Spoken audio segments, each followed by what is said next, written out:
कौन से घर में माँ लक्ष्मी सदा निवास करती है?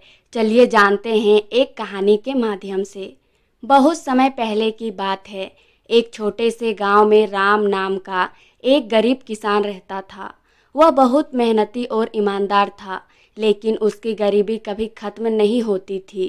राम हमेशा सोचता रहता था कि उसके घर में लक्ष्मी माँ कब निवास करेगी। एक दिन राम गांव के एक प्रसिद्ध संत के पास गया और अपनी समस्या बताई। संत ने उसे ध्यान से सुना और कहा, बेटा, माँ लक्ष्मी उस घर में निवास करती है जहाँ स्वच्छता, प्रेम और सदाचार का वास होता है। अगर तुम चाहते हो कि माँ लक्ष्मी तुम्हारे घर में अस्थायी रूप से निवास, तो तुम्हें इन गुणों को अपने जीवन में अपनाना होगा। संत की बातों को सुनकर राम ने निश्चय किया कि वह अपने घर को साफ सुथरा रखेगा, परिवार के सदस्यों से प्रेम और सम्मान पूर्वक व्यवहार करेगा और सदा सच्चाई और ईमानदारी का पालन करेगा। राम ने अपने घर को स्वच्छ और सुंदर बनाना शुरू कर दिया। उसकी पत्नी और बच्चे भी उसका साथ देने लगे। उन्होंने एक दूसरे से प्रेम और सम्मान पूर्वक व्यवहार करना शुरू कर दिया।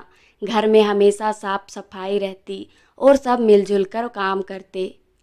कुछ समय बाद राम के घर की हालत बदलने लगी। उसकी मेहनत और ईमानदारी का फल मिलने लगा और उसके पास धन संपत्ति भी आने लगी।